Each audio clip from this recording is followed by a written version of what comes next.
Hello student, exam গ্র্যাভিটিতে তোমাদের প্রত্যেককে স্বাগত জানাই। এই ভিডিওটা বেসিক্যালি রেলওয়ে গ্রুপ ডি যারা এক্সাম দেবে 2026-এ তাদের জন্য। শুধুমাত্র রেলওয়ে গ্রুপ ডি স্টুডেন্ট বলবো না, রেলে তোমরা যে কোনো এক্সাম দাও প্রত্যেকের জন্য এই ভিডিওটা, ঠিক আছে। কিন্তু যদি বিশেষভাবে বলা হয়, স্পেশালভাবে বলা হয়, তাহলে বলবো রেলওয়ে গ্রুপ ডি স্টুডেন্টদের জন্য। তোমরা থাম্বনেল দেখে বুঝতে পেরেছো যে একটা সায়েন্সের একদম পয়েন্টে কথা বলছি, এদিক ওদিক কথা না বলে ডাইরেক্ট পয়েন্টে বলি। একটা সায়েন্সের ব্যাচ স্টার্ট করতে চলেছি, যেটা সম্পূর্ণ ফ্রি ব্যাচ, কোনো পেড ব্যাচ নয়। কাদের জন্য? রেলওয়ে গ্রুপ ডি স্টুডেন্টদের জন্য। এনসিআরটি বেস করে লেখা আছে একটাই কারণ, তোমরা জানো যে এনসিআরটি বেস করেই তোমাদের পড়তে হবে। নতুন যে এনসিআরটি চেঞ্জ হয়ে যে নতুন এনসিআরটি এসেছে আর কি, তো সেইটা বেস করেই আমাদের সব কিছু পড়তে হবে। এনসিআরটির বাইরে কোনো কিছু প্রশ্ন যায় না। আর দেখতে পাচ্ছ এখানে লেখা আছে চ্যাপ্টার ওয়াইজ থিওরি ক্লাস। হ্যাঁ, সম্পূর্ণ চ্যাপ্টার ওয়াইজ থিওরি ক্লাস পড়ানো হবে এবং পিওয়াইকিউ সমাধান করা হবে। একটু ডিটেলসে বলি, তাহলে পুরো ব্যাপারটা বুঝতে পারবে। একটু মন দিয়ে শুনবে, ঠিক আছে? পুরো ভিডিওটা ঠিক করে দেখবে, তাহলে সমস্ত কোশ্চেনের অ্যান্সার তোমরা এখানেই পেয়ে যাবে। স্পেশালি তোমাদের মনে একটা ডাউট আসবে যে স্যার গ্রুপ ডি এক্সাম কেন, আরও যে রেলের এক্সামগুলো আছে তার জন্য নয় কেন? দেখো, আমাদের মেনলি রেলওয়েতে যত প্রকার এক্সাম হয়, আমি তোমাদের জন্য দেখো এখানে একটা চার্ট বানিয়ে নিয়ে এসেছি। কি এলপি হয়, এলপি আছে, টেকনিশিয়ান আছে, প্যারামেডিক্যাল হয়, section controller exam, RRB JE, NTPC graduate level, CBT 1 CBT 2, NTPC under graduate, ministerial isolated, RRB group D. একদম স্পেশালি খুব সুন্দরভাবে ছক করে জিনিসগুলো আমি তোমাদের জন্য নিয়ে এসেছি, কারণ অনেকের মনে না অনেক কিছু ডাউট থাকে রেলের এক্সাম নিয়ে। কী কী এক্সাম হয়, কী কী ফর্ম বেরোচ্ছে, কতগুলো সামনে কী কী এক্সাম আছে, তোমাদের সমস্ত প্রশ্নের উত্তর এই ভিডিওতে পেয়ে যাবে। দেখো, এলপি এখনও পর্যন্ত তোমাদের বলে রাখি 2026-এর জন্য না, 2026-এর জন্য কোনো রকম কোনো ফর্ম বেরোয়নি। যা কিছু আমরা এক্সাম দেখছি বা এক্সাম চলছে সবই 2025-এর, কিন্তু 2026-এ কোনো ফর্ম বেরোয়নি। তো এটা মাথা থেকে পুরো ক্লিয়ার করে দাও যে 2026-এ সব বেরোবে করছে। এলপিরও একটা নোটিশ বেরিয়েছে, হ্যাঁ সামনে এত শূন্য পদ আছে, আসবে, কিন্তু 2026-এর এখনও পর্যন্ত কোনো ফর্ম বেরোয়নি, ঠিক আছে? এলপি দেখো, এলপির এক্সাম কিন্তু কমপ্লিট হয়ে গেছে। আমরা জানি যে 16/2/2026 থেকে 18/2/2026-এর মধ্যে এলপি এক্সাম কিন্তু কমপ্লিট হয়ে গেছে। যদি আমি টেকনিশিয়ানের এক্সামের কথা বলি, টেকনিশিয়ানের এক্সাম 13 মার্চ পর্যন্ত চলছিল, শেষ হয়ে গেছে আজকে, গতকাল শেষ হয়ে গেছে, মানে 6 তারিখ, 9 তারিখ, 10 তারিখ, 13 তারিখ মার্চের কথা বলছি, এটাও শেষ হয়ে গেছে, মানে এটাও শেষ হয়ে গেছে, এটাও শেষ হয়ে গেছে। প্যারামেডিক্যালে যদি কথা বলি, এটাও শেষ হয়ে গেছে মার্চের 12 তারিখে, কারণ 10 থেকে 12 তারিখ পর্যন্ত মার্চের ডেট ছিল, এটাও শেষ হয়ে গেছে। যদি আমি সেকশন কন্ট্রোলের কথা বলি, সেকশন কন্ট্রোলার এটা 11/2/2026 থেকে, মানে ফেব্রুয়ারির 11 তারিখ থেকে ফেব্রুয়ারি 12 তারিখ পর্যন্ত ছিল, এটাও শেষ হয়ে গেছে। আরআরবি জেই যদি কথা বলি, এটাও 19, 20 আর 25 তারিখের ডেট ছিল ফেব্রুয়ারি, এটাও শেষ হয়ে গেছে। এনটিপিসি গ্র্যাজুয়েট লেভেলে যদি কথা বলি, এটার এখনও পর্যন্ত, হ্যাঁ এটারও ডেট দিয়ে দিয়েছে, মার্চের 16 তারিখ থেকে 27 তারিখ পর্যন্ত, এটারও ডেট দিয়ে দিয়েছে, ঠিক আছে? এটা একদম সামনে এক্সাম আছে, 2-1 দিন পর থেকে স্টার্ট হয়ে যাচ্ছে। এনটিপিসি আন্ডার গ্র্যাজুয়েট লেভেলের এখনও দেয়নি, তবে আশা রাখতে পারো যে মোটামুটি 1 মাসের মধ্যে কিন্তু এটারও এক্সামের ডেট একটা দিয়ে দেবে কিন্তু, ঠিক আছে? আর মিনিস্ট্রিয়াল আইসোলেটেড ক্যাটাগরি বাদ দিলাম। তাহলে আমাদের কাছে পড়ে কি থাকছে? আলটিমেট আমাদের কাছে পড়ে থাকছে আরআরবি গ্রুপ ডি, যেটা 9/2025-এর ফর্ম বেরিয়েছে সেটা। স্যার এটা কেন, এগুলো নয় কেন? কারণ এগুলোর অলরেডি এক্সাম হয়ে গেছে, এবং যেটার এক্সাম বাকি আছে হয়তো 2-4 দিন পর থেকে, হয়তো 1 মাস পর থেকে সেগুলোর এক্সাম কিন্তু স্টার্ট হবে। দেখো, একটা মিনিমাম এক্সামের জন্য না প্রিপারেশন একটা মিনিমাম সময় লাগে। এমনটা নয় যে তুমি দুদিন পর কোনো এক্সাম আছে, তুমি প্রিপারেশন নিচ্ছ, তুমি ওটাকে ক্র্যাক করে ফেলবে, এরকম কিছু হয় না, একটা মিনিমাম টাইম লাগে। তো আমরা এটুকু জানি যে আরআরবি গ্রুপ ডি যাই বলুক না, যাই বলুক যে 1 মাস পর এক্সাম হয়ে যাবে, 1.5 মাস পর এক্সাম যাবে, কখনোই না। মোটামুটি এটার জন্য মেনে চলা যায় 3 to 4 মান্থ, আমার যেটা মনে হয় 3 থেকে 4 মাস কিন্তু গ্রুপ ডির জন্য তোমরা এখনও সময় পাবে, ঠিক আছে? কারণ যেহেতু এখনও পর্যন্ত এনটিপিসি আন্ডার গ্র্যাজুয়েটের এক্সামের ডেট দেয়নি, তো মানতে পারো যে গ্রুপ ডি এক্সামের জন্য 3 to 4 মান্থ সময় পাবে। তো আমি তোমাদের যদি কোনো বিষয়ে হেল্প করতে পারি, সেটা হচ্ছে শুধুমাত্র আরআরবি গ্রুপ ডি এক্সামের জন্য, অন্য কোনো এক্সামের জন্য হেল্প করতে পারবো না, কারণ কিছু এক্সাম হয়ে গেছে আর কিছু এক্সাম 2-1 দিন কি 1 মাস পর থেকে স্টার্ট হচ্ছে। সেই জন্য আমি তোমাদের কাছে গ্রুপ ডি এক্সামটাই বেছে নিয়েছি, যেটাতে আমি তোমাদের হেল্প করতে পারবো। ক্লিয়ার কেন গ্রুপ ডি এক্সাম টার্গেট করেছি? আচ্ছা স্যার, কীভাবে পড়ানো হবে, কি পড়ানো হবে আমি তোমাদের বলে দিই। দেখো, আমি তোমাদের প্রথমে যেটা ফ্রি ব্যাচের কথা বলেছি, সেটা কিন্তু আমি সায়েন্সের কথা বলেছি, আমি অন্য কোনো এই কথা বলিনি।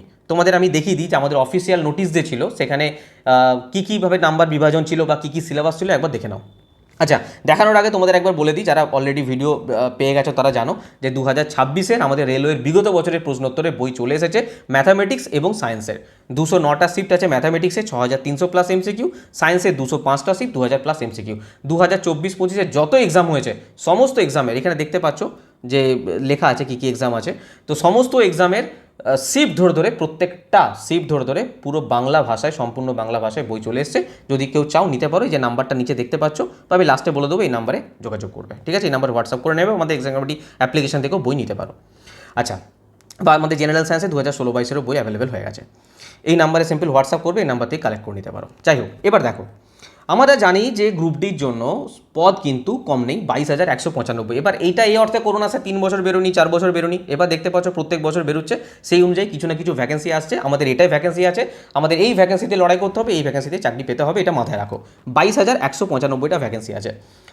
রিক্রুটমেন্ট প্রসেস জানো যে প্রথমে কি হবে, সিম্পল সিভিটি হবে। প্রথমে কি হয়, সিভিটি কম্পিউটার বেসড টেস্ট হয়, তারপরে হবে ফিজিক্যাল এফিসিয়েন্সি টেস্ট যেটাকে পিইটি বলে, তারপর হবে মেডিকেল টেস্ট হবে। মেডিকেল টেস্টের পর কি হবে, ডকুমেন্ট ভেরিফিকেশন হবে, ডিভি হবে, ডকুমেন্ট ভেরিফিকেশন, তারপর কিন্তু ডাইরেক্ট চাকরি। এই 4টে প্রসেসের মধ্যে কিন্তু তোমরা এই গ্রুপ ডি ক্র্যাক করতে পারবে, জয়েন করতে পারবে। ক্লিয়ার? এটা একদম অফিসিয়াল নোটিশের কথা বলছি আমি, ঠিক আছে। নেক্সট দেখো, আমরা যদি নাম্বার বিভাজনের কথা বলি, এখানে পরিষ্কার দেখতে পাচ্ছি যে এক্সাম ডিউরেশন ইন মিনিট, কতক্ষণ সময় দেবে আমাদের, 90 মিনিট টাইম দেবে। যেখানে জেনারেল সায়েন্সের 25 নাম্বার আছে, ম্যাথামেটিক্সের 25 আছে, রিজনিংয়ের 30 আছে, আর জেনারেল অ্যাওয়ারনেস কারেন্ট অ্যাফেয়ার্স থেকে 20 আছে। টোটাল 100 নাম্বারের এক্সাম হবে। আমি তোমাদের যেটা পড়াবার কথা বলছি সেটা হচ্ছে জেনারেল সায়েন্স। পরবর্তীকালে ম্যাথ আসবে না আসবে সেটা পরের ব্যাপার, এখন যেটা বলছি সায়েন্সের কথা বলছি। আমি তোমাদের এই যে 25 নাম্বার আছে না, এই 25 নাম্বারের জন্য তোমাদের আমি পুরো রেডি করব এই 25 জন্য। আর তোমরা জানো যে গ্রুপ ডির সায়েন্স মানে এটা নয় যে হালুয়া আসে এই ক্লাস 9-10 বই থেকে একটা কোনো প্রশ্ন তুলে দিল, এরকম কোনো ব্যাপার নয়। ডিপলি কোশ্চেন আসে, তোমরা দেখেছো যে এর আগে কীরকম কোশ্চেন এসেছে, তো একদমই হালকাভাবে নেওয়ার কিছু নয়। রীতিমতো পড়তে হবে, এনসিআরটি বই খুঁটিয়ে পড়তে হবে, প্রিভিয়াস ইয়ার খুঁটিয়ে পড়তে হবে, না হলে ক্র্যাক করা পসিবল নয়। জেনারেল সায়েন্সের উপর মারাত্মক ফোকাস করতে হবে। আমি বলছি না যে ম্যাথামেটিক্সে ফোকাস করতে হবে না, রিজনিং করতে হবে না, জেনারেল সব কিছুতে ফোকাস করতে হবে, কিন্তু এই সায়েন্স কিন্তু একটা বিশাল বড় ইম্পর্টেন্ট একটা পার্ট কিন্তু, ঠিক আছে। এবার দেখো আমাদের সিলেবাসে যদি কথা বলি, ম্যাথামেটিক্সের সিলেবাস এখানে দেওয়া আছে, রিজনিংয়ের সিলেবাস দেওয়া আছে, জেনারেল সায়েন্সের সিলেবাস দেওয়া আছে, জিকের সিলেবাস দেওয়া আছে। কিন্তু জেনারেল সায়েন্সের ক্ষেত্রে কী লেখা আছে না, সিম্পল বলেছে যে the syllabus under the shall cover physics, chemistry, life science 10th standard level CBSE বোর্ডে, ঠিক আছে, এইটুকু আমরা জানি। এবার একটা জিনিস লক্ষ্য করো, সায়েন্সের মেনলি 4টে পার্ট হয়। সায়েন্সের 4টে পার্ট কী কী হয়, ফিজিক্স হয়, কেমিস্ট্রি হয়, বায়োলজি হয়, এনভায়রনমেন্ট হয়। যদি এনভায়রনমেন্টটা কিছুটা বায়োলজির মধ্যেই পড়ে যাচ্ছে, তো আমি 4টে পার্টেই ভাবছি, ফিজিক্স, কেমিস্ট্রি, বায়োলজি, এনভায়রনমেন্ট, এই 4টে থেকেই প্রশ্ন আসে।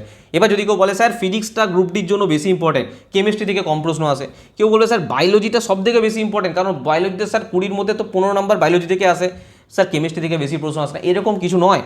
4টে জিনিসই, 4টে আমি এনভায়রনমেন্টটা বায়োলজির মধ্যে যদি রাখি, তাহলে ফিজিক্স, কেমিস্ট্রি, বায়োলজি এই 3টে জিনিস মানে সমানভাবে গুরুত্বপূর্ণ, আলাদা কিছু নয় যে এটা থেকে কম এটা থেকে বেশি, এরকম কিচ্ছু ব্যাপার নেই, সমানভাবে গুরুত্বপূর্ণ। তো আমাদের 3টে জিনিসকেই সমানভাবেই পড়তে হবে।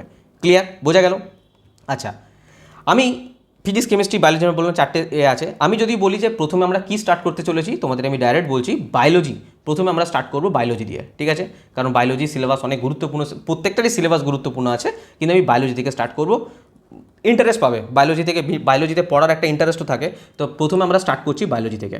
যদি বলো স্যার বায়োলজি কোন চ্যাপ্টার থেকে স্টার্ট করবো, পড়াবে কীভাবে, আমি সেটাও বলে দিচ্ছি। দেখো প্রথমে সাপোজ বলছি অনেক চ্যাপ্টার আছে, আমি তোমাদের চ্যাপ্টারগুলো একবার দেখিয়ে দিই। এই চ্যাপ্টারগুলো দেখো, এবার এই চ্যাপ্টারগুলো না অনেক কিছু একসাথে হবে, যেমন প্রাণীকোষ, উদ্ভিদ কোষ আলাদা আছে, এটা একটাই কোষ, একটাই চ্যাপ্টার, প্রাণীকলা, উদ্ভিদ কলা আলাদা আছে, এটা একটাই চ্যাপ্টার। তো এইভাবে রাফ একটা সিলেবাস আমি নিয়ে এসেছি, যখন আমি পড়াবো একটা একটা করে স্টেপ বাই স্টেপ তোমরা দেখতে থাকবে, কী কী চ্যাপ্টার আছে না আছে সমস্ত কিছু বলে দেবো, ঠিক আছে। পড়াবো কীভাবে সেটা বলে দিই। প্রথমে ধরো আমি বায়োলজি স্টার্ট করলাম, বায়োলজি কোন চ্যাপ্টারটা স্টার্ট করবো, ধরো সেল চ্যাপ্টারটা স্টার্ট করলাম, ঠিক আছে। তো সেল চ্যাপ্টারটার প্রথমে এনসিআরটি বেস করে যে তোমাদের থিওরি ক্লাস হয় না, যেটা সব থেকে বেশি গুরুত্বপূর্ণ, ভেরি ভেরি ইম্পর্টেন্ট, যেটা থিওরি। কেউ যদি মনে করে স্যার আমি পড়বো না, শুধু প্রিভিয়াস ইয়ার কোশ্চেন করে চলে যাবো, মুখস্থ করে চলে যাবো, এমসিকিউ টপ 100 টপ 200 কোশ্চেন করে চলে যাবো, ভাই গাড্ডায় পড়ে যাবে, কিচ্ছু করতে পারবে না। থিওরি পড়তেই হবে, ভেরি ভেরি ইম্পর্টেন্ট। বোঝা গেল? থিওরি প্রথমে পড়াবো, তারপর কি হবে স্যার প্রিভিয়াস ইয়ার কোশ্চেন, কোন সালের প্রিভিয়াস ইয়ার কোশ্চেন, রিসেন্ট যে এক্সাম হয়েছে, রিসেন্ট 2025-26 যে এক্সামটা কমপ্লিট হয়েছে তার প্রিভিয়াস ইয়ার কোশ্চেন করাবো গ্রুপ ডির 2025-26। কীভাবে করাবো, চ্যাপ্টার ওয়াইজ করাবো, খিচুড়ি নিয়ে একদম খিচুড়ি মার্কা করাবো না। সাপোজ ধরো সেল চ্যাপ্টার পড়াচ্ছি, সেলের থিওরি পড়ালাম, প্রিভিয়াস ইয়ার কোশ্চেন করালাম, দেন একটা চিন্তা ভাবনা করেছি আমি পরবর্তীকালে, দেখা যাক কতটা করতে পারি তোমাদের জন্য, কারণ একা পসিবল হয় না পুরোটা করা, তাও চেষ্টা করবো। আমাদের যে অ্যাপ্লিকেশন আছে না, এক্সাম গ্র্যাভিটি অ্যাপ্লিকেশন আছে, সেই অ্যাপ্লিকেশনে না তোমাদের জন্য টেস্ট নিয়ে আসবো, টেস্ট সেই চ্যাপ্টারের উপর বেস করে। ধরো সেল চ্যাপ্টার পড়াচ্ছি, সেল চ্যাপ্টার যখন theory previous year question complete হয়ে গেল, তখন আমি টেস্ট নিয়ে আসবো। এখানে কি করবে তোমরা, গিয়ে ফ্রিতে টেস্ট দেবে, একদম ফ্রি অফ কস্ট, কোনো পেডের করছো ব্যাপার নেই, একদম টেস্ট তোমরা ফ্রিতে দেবে। এবং টেস্টটা যে দেবে না, সেখানে ওখানে আমি উইথ সলিউশন দিয়ে দেবো, মানে লাস্টে তোমরা সলিউশন চেক করতে পারবে, যে ব্যাখ্যা চেক করতে পারবে, কোনো একটা কোশ্চেন থাকবে, সেই কোশ্চেন রিলেটেড যে ব্যাখ্যা হয় সেই ব্যাখ্যাও চেক করতে পারবে।